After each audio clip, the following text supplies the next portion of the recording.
Hey friends, welcome back.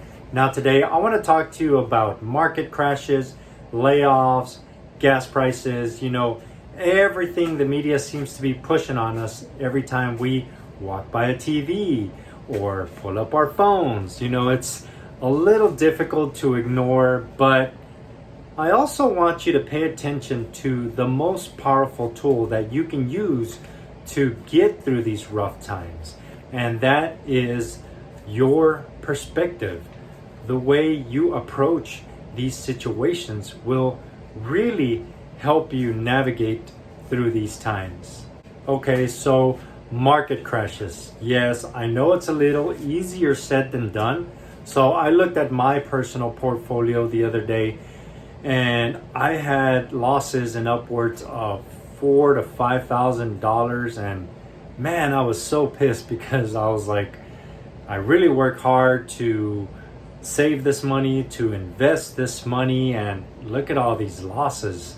Now, I'm not very vested into the market, but I did start reading some financial vlogs and started watching some of my favorite financial gurus, and they all shared their own perspective, their own experiences, and some of their losses as well.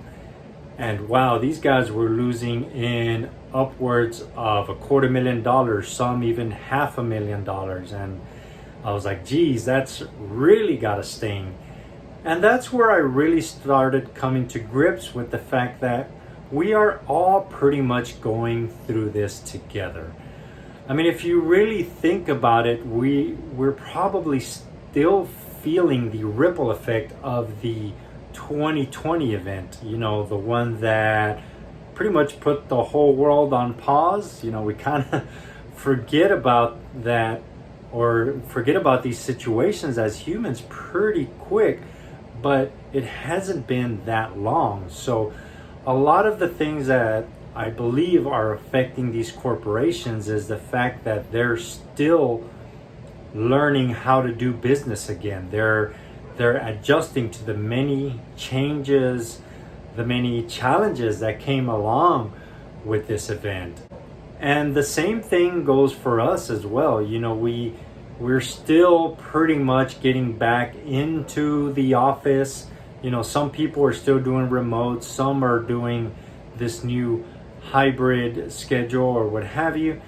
And all of these situations are affecting our organizations, our corporations, and along with all the other stuff that we know about as well, political issues, world issues, and all of these things that negatively affect our markets. Okay, so layoffs.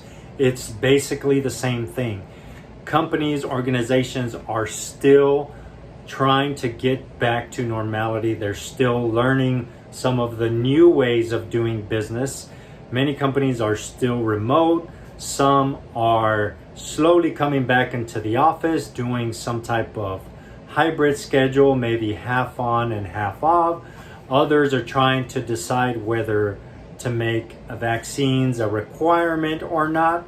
All of these challenges are affecting jobs and the current job market at this moment.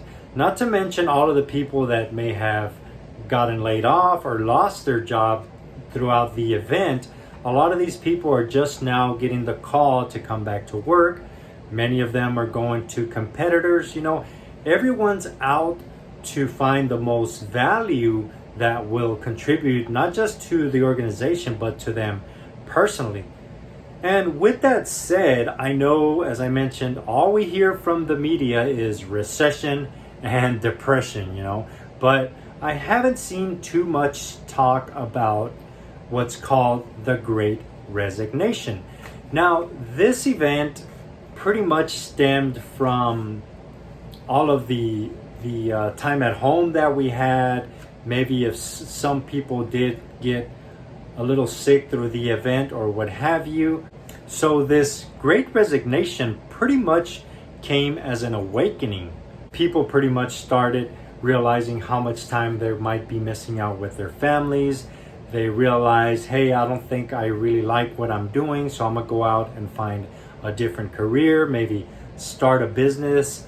All of this time alone or at home really got everyone thinking, hey, you know, this thing called life is pretty short and you can pretty much lose everything in an instant, because throughout this event, it didn't matter how much money you did or didn't have.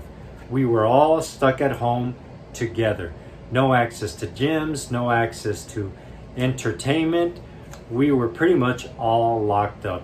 But on the bright side, I've personally been going through a career change myself, and I've really started noticing some of these organizations trying their best to adjust their income to the new inflation rates. A lot of them are offering sign-on or retention bonus so that employees can feel more welcomed and be able to stick with the company for at least 2 years or more. And I think the other day there was even a report that Walmart drivers were going to start getting paid up to $100,000 a year. Now, I'm not too sure on the specific of that, but it was all over the news. So the opportunities are out there. You know, you have to just get through the moment, get through the tough times, and continue pushing until you find the right opportunity for you. Okay, gas prices. This one's a little harder to ignore. You know, it's a little more in your face. I mean, I was filling up the other day. I drive a full-size sedan, and it was like $80 just to fill that thing up. Now, I'm here in Texas, and trucks are the thing. So I've spoken to friends, family that drive trucks, and their fill up is costing them in upwards of $100, $120. So I don't see myself getting a truck anytime soon. But the answer to this is pretty obvious. I mean, we know we should probably do a little less driving where we can. I mean, me personally, I find myself driving a little too much, whether it's too much mall therapy, going to sporting events, or what have you. I need to pretty much stay my butt at home and save a little more gas, or maybe use public transportation. And going back to the new opportunities and career opportunities that are out there, maybe you're in a position where you can negotiate a hybrid schedule to spend more time from home, or maybe it's a function or a career that will allow you to do a full-time remote from home. All of these things can help, maybe not eliminate, but reduce some of these costs. So regardless of how upset you get at these situations, whether it's market crashes, layoffs, gas prices, there's one thing that no market, no employer, or anyone can take away from you. And that's the way you look at life. Your unique perspective. Okay guys, if you like the video, feel free to share, like, or subscribe, and we'll see you on the next one.